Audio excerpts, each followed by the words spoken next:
A comienzos de la década de 1920, varios informes internos del Ministerio de Marina del Imperio japonés advirtieron que las limitaciones impuestas por el Tratado Naval de Washington amenazaban directamente el desarrollo estratégico del país.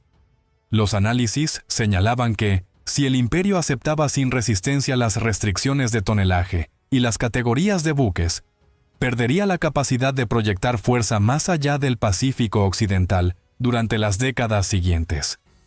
De forma discreta, algunos oficiales propusieron explorar vacíos legales del tratado, mientras las potencias firmantes continuaban convencidas de que la regulación había puesto fin definitivo a la carrera naval iniciada tras la Gran Guerra.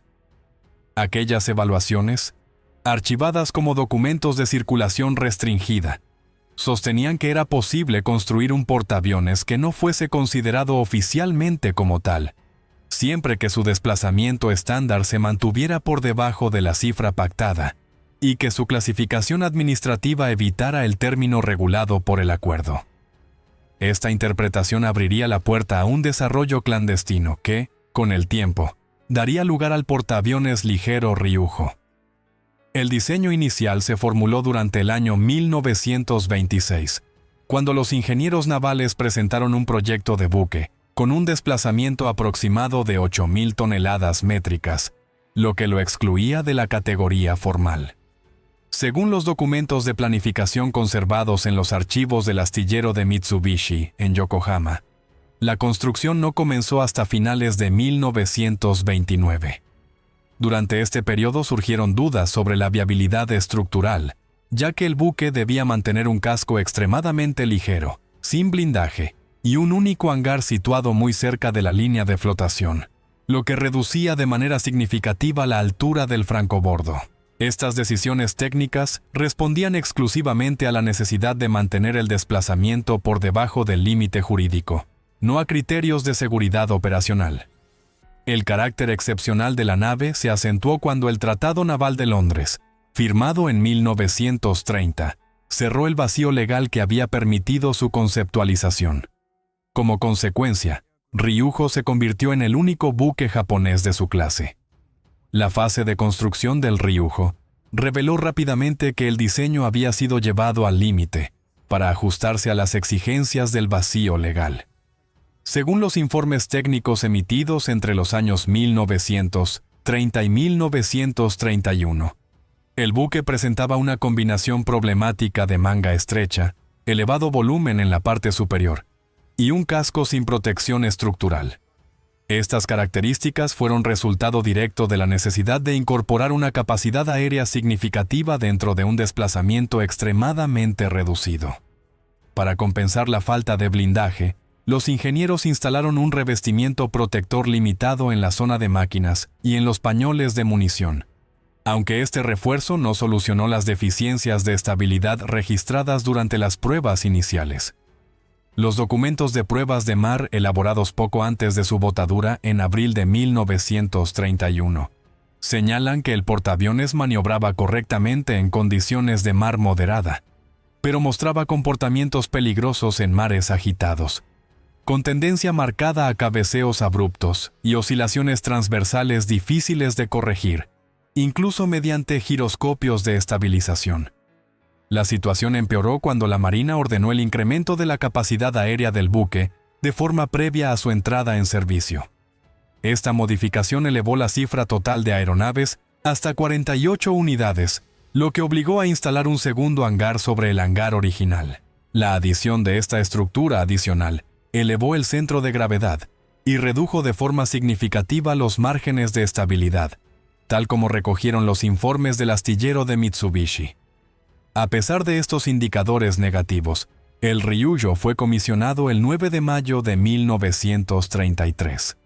Poco después, en el año 1934, un accidente grave en la flota japonesa, conocido como el incidente del torpedero Tomosuru, obligó a la Marina a revisar la estabilidad de la mayoría de sus buques. Los análisis posteriores confirmaron que el Ryujo se encontraba dentro de los márgenes mínimos aceptables, pero mostraba vulnerabilidades que, en caso de condiciones extremas, podrían comprometer su integridad. Como resultado, el buque fue sometido a un periodo de reformas que incluyó el reforzamiento de la quilla, la incorporación de lastre adicional y la instalación de bulges de torpedos de poca profundidad, que ayudaban a mitigar parte del riesgo sin alterar el desplazamiento de forma excesiva. Estas mejoras, aunque necesarias, no eliminaron totalmente la problemática original del diseño. A mediados del año 1935, el Ryujo participaba en ejercicios de la flota combinada, cuando una serie de condiciones meteorológicas extremas afectó a numerosas unidades de la Marina Imperial. Este episodio, registrado posteriormente como el incidente de la Cuarta Flota, provocó daños estructurales en varios buques modernos y reveló fallos críticos en la estabilidad de los diseños de la época.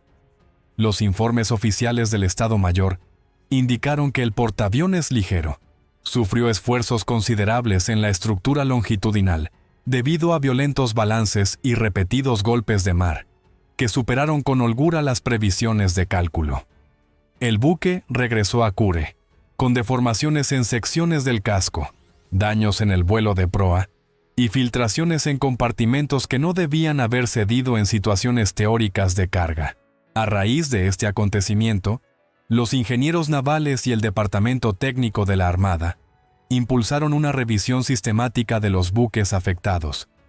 En el caso del Ryujo, se determinó la necesidad de elevar la roda y el castillo de proa en un nivel equivalente a aproximadamente 3 metros, con el objetivo de reducir la cantidad de agua embarcada durante navegaciones en mares agitados.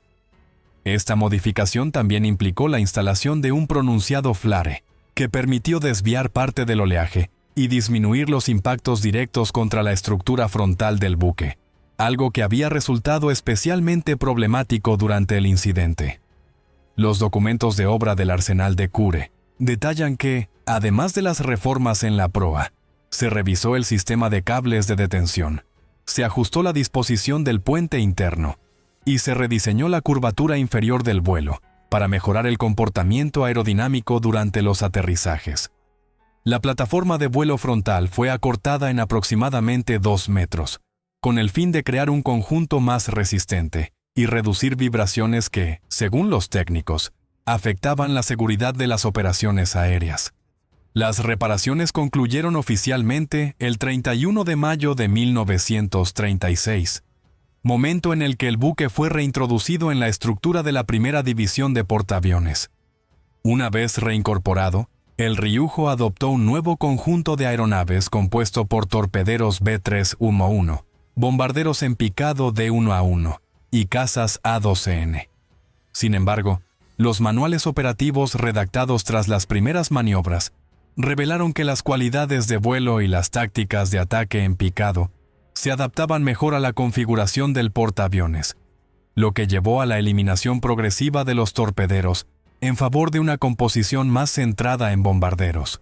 Esta adaptación operativa reforzó la idea de que, pese a todas las reformas, el buque continuaba ofreciendo capacidades limitadas como plataforma polivalente, pero podía desempeñar funciones específicas en teatros, donde el riesgo estructural fuera controlado.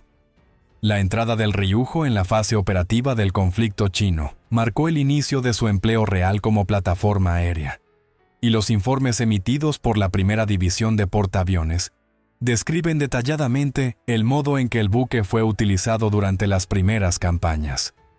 El 13 de agosto de 1937, el portaaviones llegó a las aguas próximas a Shanghái y se integró en una agrupación compuesta por unidades de la primera y la segunda división.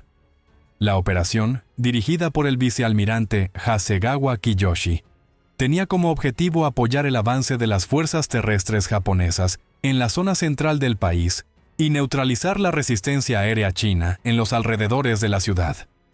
Los registros de vuelo indican que el Ryujo aportó 15 bombarderos de 1A1 y 12 cazas A4N1, una cifra considerable para un buque que, por diseño, había sido forzado a operar dentro de márgenes estrechos. Las primeras misiones se centraron en ataques simultáneos contra aeródromos situados al noroeste y al sur de Shanghái. En el caso del aeródromo de Hia King, destruido parcialmente por los bombarderos embarcados, Los partes señalaban que varios aparatos chinos del tipo Curtiss Hawk III intentaron interceptar a la formación, pero el enfrentamiento terminó con la pérdida de 2 aeronaves chinas sin bajas confirmadas entre los pilotos japoneses. Durante el resto de agosto, la función principal del portaaviones consistió en hostigar posiciones defensivas y centros de mando enemigos, mientras los observadores embarcados redactaban informes detallados sobre el estado de las infraestructuras aéreas chinas. El 1 de septiembre, el buque navegó hacia Sasebo para reabastecerse de combustible, munición y repuestos, y regresó a la zona de operaciones 3 semanas después, esta vez rumbo a Cantón. Las misiones sobre esta región, tal como recogen los partes del Estado Mayor, enfrentaron a los pilotos del Ryujo a nuevas interceptaciones, pero los japoneses consiguieron derribar al menos 6 aparatos y regresaron con daños menores en algunos de sus bombarderos. A finales de octubre, la aviación embarcada fue temporalmente redistribuida al aeródromo de Kunda, desde donde proporcionó cobertura a unidades que avanzaban hacia el eje Shanghái-Nankín. Una vez finalizada esta fase, el portaaviones fue retirado para funciones de entrenamiento y más tarde integrado en la segunda división bajo el mando del contraalmirante Tomoshige Samejima.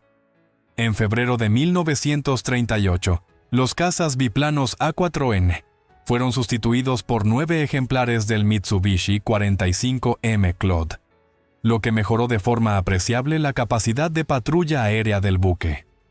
Durante la primera mitad del año 1940, el Ryujo continuó con ejercicios de despegue y aterrizaje, centrados en optimizar la coordinación de su tripulación y la eficiencia de su grupo aéreo.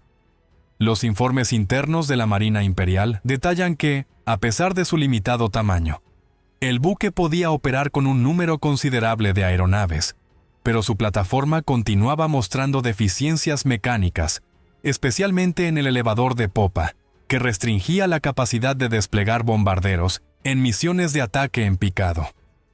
En noviembre de ese mismo año, el Ryujo fue designado como buque insignia de la tercera división de portaaviones del contraalmirante Kakuta Kakuchi, bajo el mando del capitán Sugimoto Ushi. Esta reorganización se acompañó de la incorporación de 18 bombarderos B-5N1 Kate y 16 cazas A-5M4 Claude, ampliando la capacidad ofensiva sin alterar de manera significativa el desplazamiento. En abril de 1941, el Ryujo asumió nuevamente funciones de buque insignia, esta vez en la cuarta división de portaaviones, preparándose para las operaciones iniciales de la Guerra del Pacífico. Los documentos de la época registran su participación en la invasión de Filipinas, iniciada el 8 de diciembre, con ataques dirigidos contra la base estadounidense en Davao, en la isla de Mindanao. Posteriormente, el portaaviones brindó apoyo aéreo a las operaciones en la península de Malasia durante las semanas siguientes, contribuyendo al desplazamiento de fuerzas y la neutralización de objetivos estratégicos. El 1 de marzo, el Ryujo participó en la segunda batalla del Mar de Java, donde 6 de sus bombarderos B-5N1 lograron hundir al destructor estadounidense Pope, después de que la tripulación lo abandonara, según los partes oficiales japoneses. Durante la primavera de 1941, el Ryujo integró la recién formada Primera Flota Aérea, compuesta por 6 cruceros, 4 destructores y el propio portaaviones, con el objetivo de hostigar rutas comerciales y puertos estratégicos en el Océano Índico. En este periodo, sus aeronaves participaron en ataques a los puertos de Kokanada y Visakhapatnam en India, logrando hundir supuestamente 2 buques y dañar al menos 6 más. Además, informes de la época registran que junto a los escoltas Yura y Yugiri, Ryujo contribuyó al hundimiento de 3 embarcaciones adicionales mediante fuego directo de artillería. Antes de finalizar el año, el portaaviones fue sometido a un último periodo de mantenimiento, que incluyó la instalación de 6 cañones triples, tipo 96 de 25 milímetros, incrementando así sus capacidades defensivas frente a ataques aéreos y de superficie.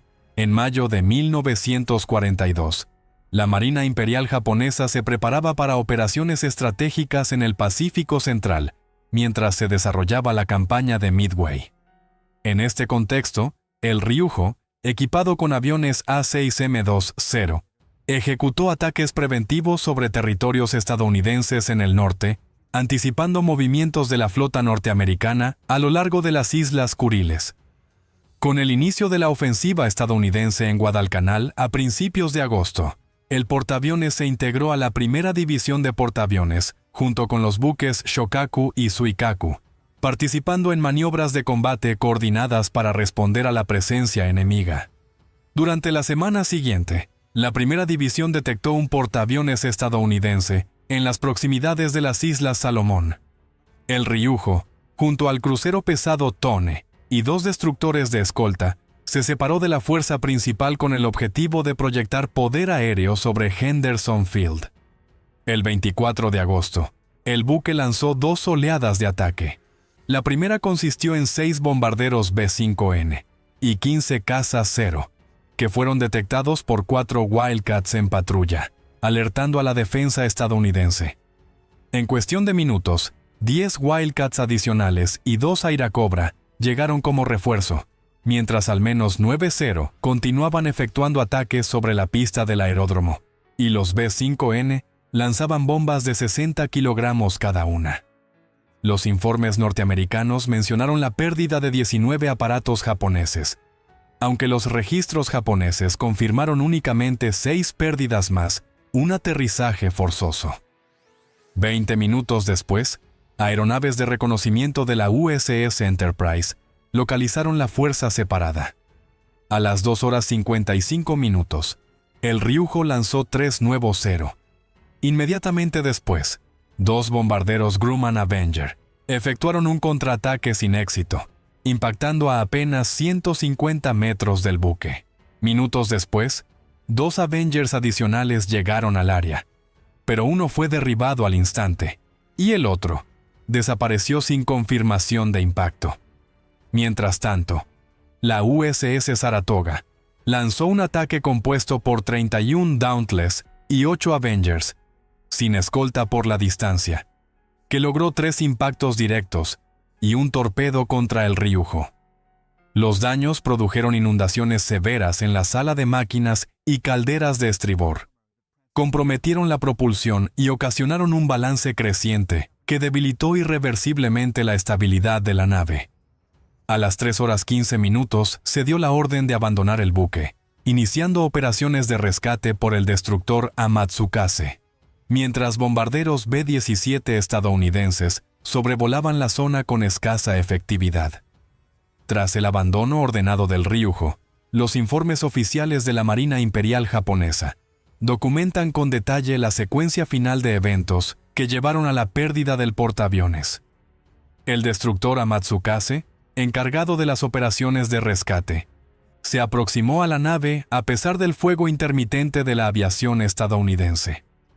Durante este proceso, un total de 113 tripulantes y 7 oficiales fueron evacuados, mientras 14 de los aviones que regresaban a la cubierta quedaron obligados a amerizar debido a la imposibilidad de recuperar combustible y aterrizar en el buque incapacitado.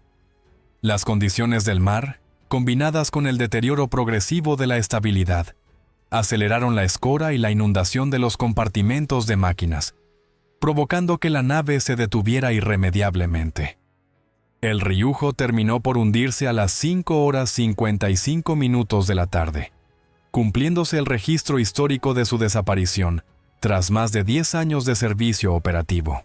Los documentos posteriores detallan que, aunque la tripulación y los aviones lograron evacuar en gran parte, las pérdidas materiales y humanas fueron significativas y marcaron el final de un diseño que, desde su concepción, había estado limitado por el desplazamiento, la estabilidad y la capacidad defensiva reducida.